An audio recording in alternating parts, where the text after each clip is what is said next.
So welcome to Twisted Dice, I'm Darren, and today we are going to talk about orcs. So today's video is all about how orcs play and what clan cultures are best for your playstyle. So if you're new to orcs, this is the best place you want to be. This is the orky place to be. I'm going to take you through the top 4 clan cultures I think works best in 9th. Starting from the bottom and working our way up to the top.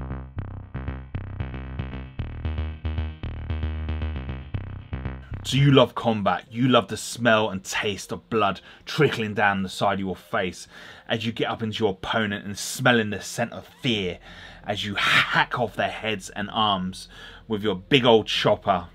Then Goths is for you. Goths clan culture is all about close combat. Goths are all about combat and they are really powerful. If you've got enough orcs behind you or enough models doing those hitting into combat, it's like having Daka for shooting, but of course you're doing it in close combat. So all of a sudden you can really pump out a lot of hits and potentially do a lot of damage. So if you're taking on a Chaos Knight and you've got 30 orc boys, death by 1,000 cuts can definitely do a lot of damage to a lot of models. Don't matter how padded out they are with their toughness. So orc boys really do rock in combat with undergoing underneath the Goths. Now the downside with Goths is you've got to get the damn things into combat. So for Goths, the units you want to take, you want to think about taking Gaz, you want to take about Orc Boys, you want to take a Weird Boy, you want to take anything that's close combat. So close combat Dreadnought, Mega Dreads, you know, really getting them up the table quick as you possibly can, taking Buggies, Storm Boys, you know, massive amount of Orc Boys. Now if I was going to play Goths and I was going to go to a tournament scene, I would probably go with 120 Orc Boys. Yeah, 120 with potentially 30 to 60 Storm Boys.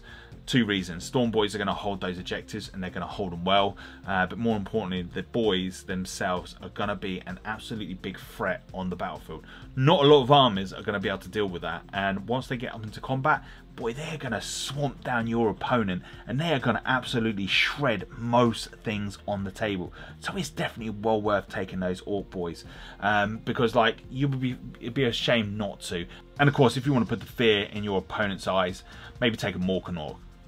Watch them run for the hills and target that thing and forget about your Orc Boys charging up the board, taking those objectives and absolutely swamping them in their back lines. So Goths are really cool for that.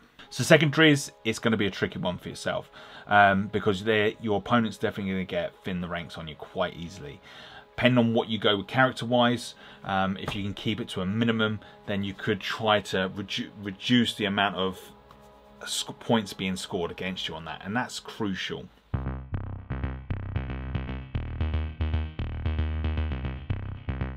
So Bad Moons, those yellow boys are really good at shooting. So if you're a player that likes to stand back and just hammer your opponent with as much firepower as you possibly can, even though orcs most of the time hits on 5s, don't underestimate them.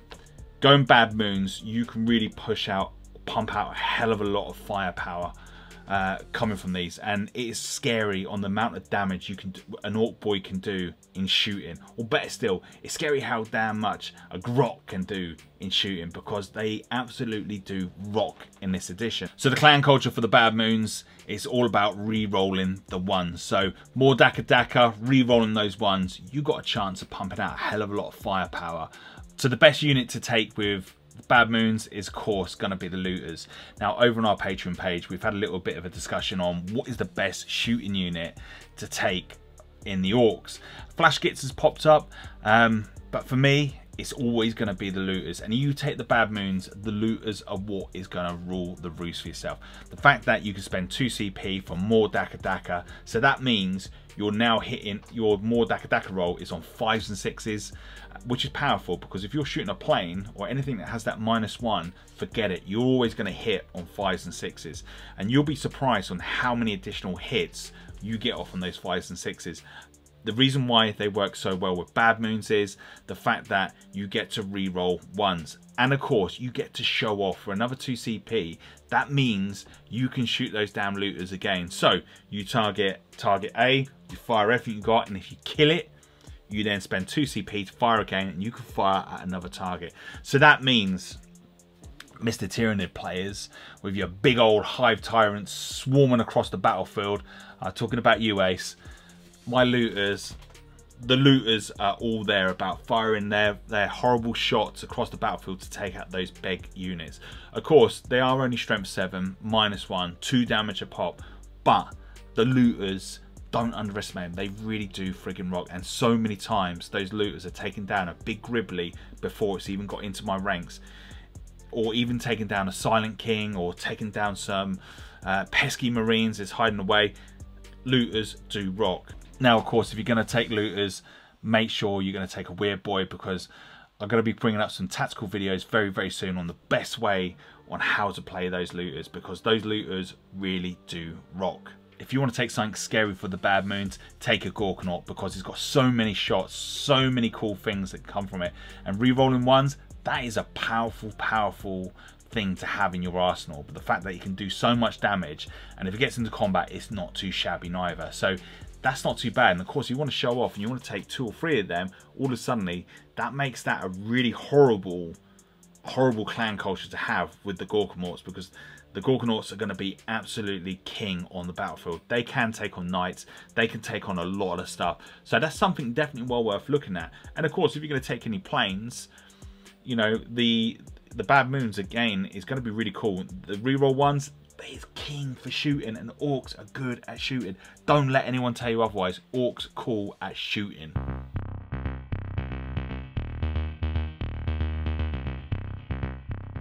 You like to be quick on the battlefield, you want to take those objectives quite quickly, then Evil Sons is for you.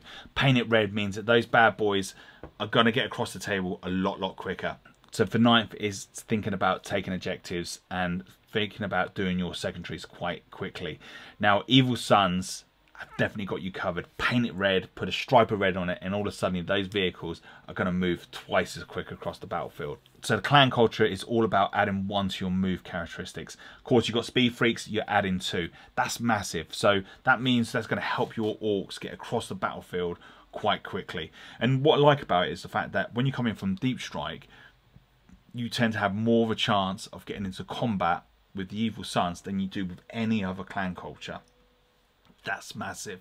So if you're going to go Evil Sons, the best way you want to play this is think about going all around the speed freaks, taking the vehicles, taking the speed buggies, taking the Wazdak jet, taking, you know, anything with wheels is going to get you across that battlefield. And of course, Warlord, then you want to think about taking the War Trike. So again, if you're going to think about the Evil Sons, then it's all about, I would still go Ork Boys. I would go 90 Ork Boys on the battlefield, or even 60 Ork Boys with 30 Storm Boys, but then pump out as many vehicles, many speed freaks as I possibly can get on that battlefield, because you've got so many cool things. Now, with speed freaks, there's so many cool vehicles in there. The ones I like are going to be the, the scrap jets. They're also going to be the dragsters. The fact that you can get them around the battlefield so damn quickly means that you're going to hold those objectives quite early on in the game. It puts the fear of God in your opponent, and those vehicles can really pump out a lot of damage as well. So speed freaks holding objectives in the game really does rock. So that is number 2 for me on the culture to go for the orcs. So let's talk about the best clan culture I think works best on the battlefield. Now, of course, if you dispute anything I say upon this, please drop some comments down below. I'd be really interested to see what everyone else's thoughts and opinions are around the clan cultures that I've chosen to be my top 4. So the Death Skulls have got some really cool abilities. Now, I think they've probably got one of the best clan cultures we've seen for the orcs, full stop, in the fact that they got a 6-up